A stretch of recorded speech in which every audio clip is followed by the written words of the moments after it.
Good morning বন্ধুরা, চলে এলাম আমি আমার ব্লগটা নিয়ে, আমার চ্যানেলটা নিয়ে।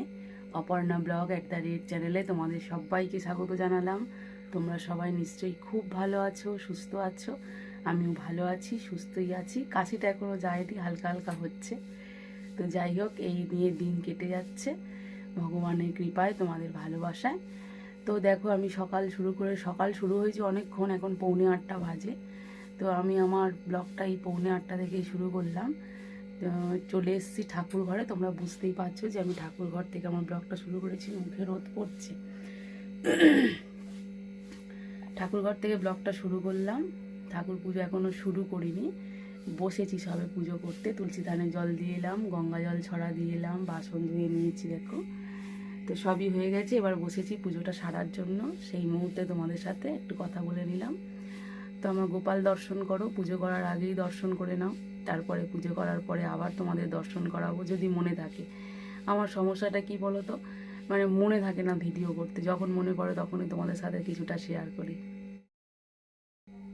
দেখো, আমার গোপাল সোনা বসে আছে খাওয়ার জন্য। তুই পুজো করব, এখনও বাসি ফুল ফেলিনি, কিছুই করিনি, গা মোছানো হয়নি, কিছুই হয়নি, সব করব। তার আগে তোমাদের একটু দর্শন করিয়ে দিলাম। জয় বজরংবলীর জয়।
হয়ে গেল আমার পুজোর কাজ কমপ্লিট করে ফেললাম।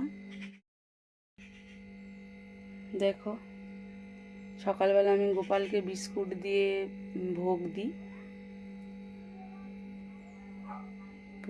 পুজোটা সারা হয়ে গেল। এবারে আমি যা খুশি করব, আমার কোনো পিছু টান থাকবে না। আর পুজোটা না হলে না, মনে হয় যেন আমার কোনো কাজ হয়নি।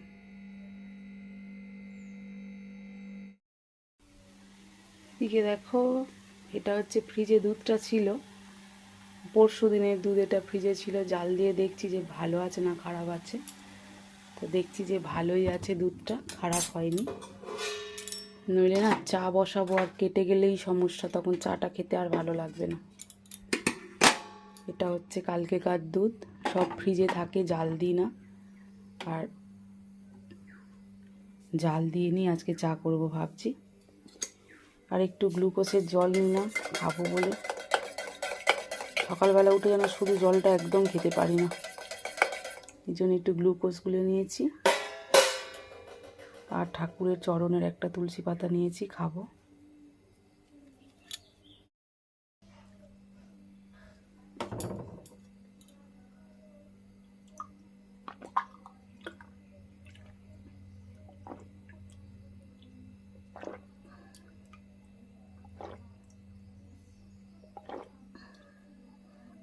এখন থেকেই জল কি ঠান্ডা।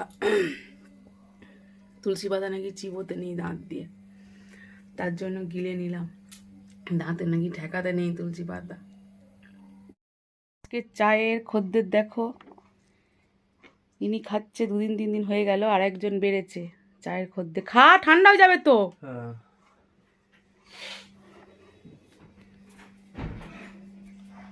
আমি নিয়ে নিয়েছি চা, খাবো বলে। ওদের পড়াও হয়ে গেছে, পড়া ধরতে হবে।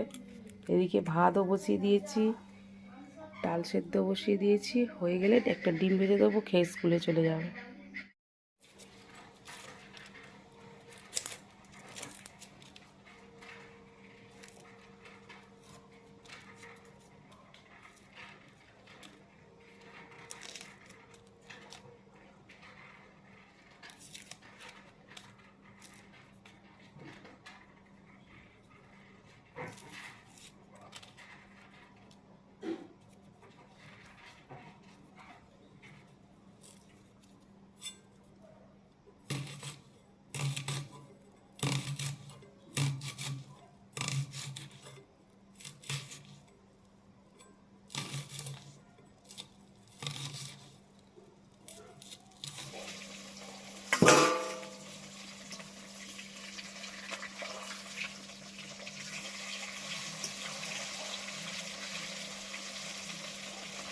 তেল বেরিয়েছে খুব, এই মাছের খুব তেল বেরো খাচ্ছে। দেখো জালটা একটু কম করে দিয়েছি উল্টাবো বলে, সেই জন্য ফাটাটা কম আছে, তাহলে প্রচুর ফাটে। মাছ চাপা দিলে নরম হয়ে যায়, এটাই সমস্যা।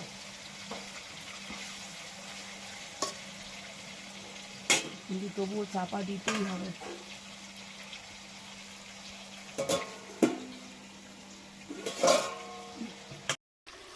দেখো কত তেল বেরিয়েছে, আমি কিন্তু অল্প তেল দিয়েছিলাম। মাছগুলোয় প্রচুর তেল বেরোয়। চাপা দিয়ে দিগো বাবা, ফাটবে এক্ষুনি, মুখ চোখ ভর্তি হয়ে যাবে। একটু জোরে জাল দেবো, তা নাহলে দেরি হয়ে যাবে, আর মাছ নরম হয়ে যাবে না জোরে জাল দিলে।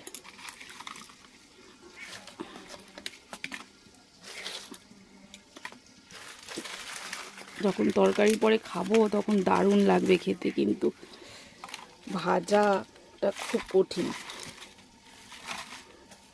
কঠিন বলতে ওই আর কি, খুব ফাটে।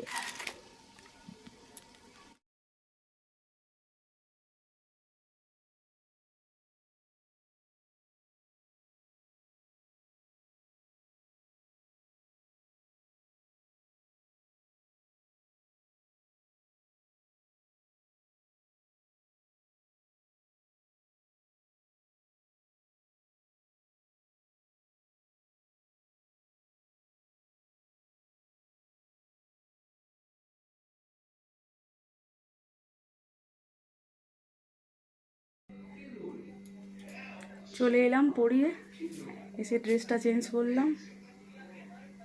ড্রেসটা চেঞ্জ করে দেখো ভাত বসিয়ে দিয়েছি, আর এদিকে বাসনগুলো সব গুছিয়ে নিলাম। কাজ শেষ হয়ে গেল।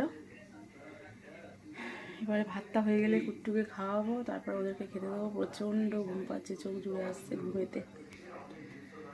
আর তো চলো একটুখানি শুয়ে এই ঘরটাতে রেস্ট নেবো, তারপরে আবার খাওয়া দাওয়া, আবার বাসন মাজা, আবার পরিষ্কার করে তারপরে সব। এখন শুতে শুতে রাত 12:30 বাজবে। এখন কটা বাজে, 10:30 বাজে, ঘড়িতে পুরো দেখা যাচ্ছে না, পুরো 10:30 বাজে। যাই হোক, ভাতটা হবে, গুট্টুকে খাওয়াবো, তারপরে